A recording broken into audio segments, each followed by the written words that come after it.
ஜாதியின் பெயரால் மோதல், மதத்தின் பெயரால் இரத்த களரி கலவரம் என உருவாக்க துடித்துக் கொண்டிருக்கிறார்கள். சங்க காலத்திலே சாதிகள் கிடையாது, சாதிகளற்ற தமிழ் சமுதாயம். அதற்கு பின்னரும் வைணவமும் சைவமும் தலைத்தாலும் கிறித்துவமும் இஸ்லாமும் இங்கே அரவணைக்கப்பட்டு ஒற்றுமையின் இருப்பிடமாக தமிழகம்.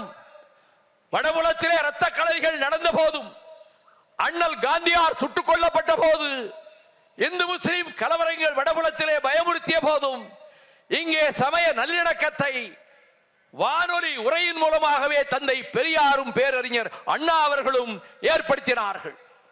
அத்தகைய சமய நல்லிணக்கத்தை யாதும் ஊரே யாவரும் கேளீர் என்ற கோட்பாட்டிற்கொப்ப பிறப்புக்கும் எல்லா உயிர்க்கும் என்ற நெறிகளுக்கு ஏற்க இந்த தமிழகத்தில் மத பூசல்களுக்கு சமய சண்டைகளுக்கு இடமில்லை என்பதை நிலைநாட்டுவதற்காகவே, அதற்கான விழிப்புணர்வை மக்களிடம் ஏற்படுத்துவதற்காகவே நானும் என்னுடைய தம்பிமார்களும் இந்த நடைபயணத்தை மேற்கொண்டிருக்கிறோம்.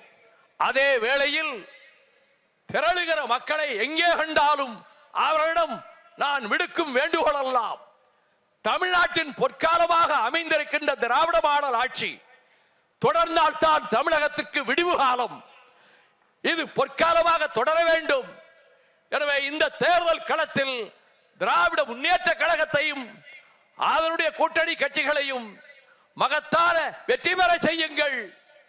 உங்கள் பிள்ளைகளுக்காக, உங்கள் குழந்தைகளுக்காக கவலைப்படுகிற பச்சிளம் குழந்தைகளும் பாலகர்களும் பசியோடும் பட்டினியோடும் பரிதவிக்க கூடாது என்பதற்காக எந்த மாநிலத்திலும் இல்லாத பள்ளி பிள்ளைகளுக்கும் காலை சிற்றுண்டி என்ற திட்டத்தையும் அறிவித்து, மகளிருக்கு இதுவரை எந்த மாநிலமும் செய்யாத அற்புதமான திட்டங்களையும் நிறைவேற்றி, இந்தியாவிலேயே அனைத்து துறைகளிலும் சிறந்து விளங்கக்கூடிய மாநிலம் செந்தமிழ் நாடுதான் என்ற பெருமையை, கீர்த்தியை நிலைநாட்டி இருக்கக்கூடிய மாண்புமிகு முதலமைச்சர் அவர்களே, மீண்டும் அந்த கொற்றம் உங்களுக்கே தமிழக மக்களால் வழங்கப்படும்.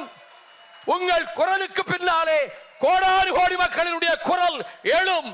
உங்கள் கரங்களுக்கு பின்னாலே கோடானு கோடி கரங்கள் உயர்ந்து நிற்கும். உங்கள் வெற்றிக்காக பாடுபடும் குரல் கொடுக்கும். வெல்க திராவிடம், வெல்க தமிழ்நாடு என கூறி இந்த அருமையான சந்தர்ப்பத்தை இந்த இடத்திலே வழங்கிக் கொண்டிருக்கக்கூடிய மாண்புமிகு முதல்வர் அவர்களுக்கு என் நெஞ்சார்ந்த நன்றியை மீண்டும் அவருக்கு தெரிவித்து விடைபெறுகிறேன்.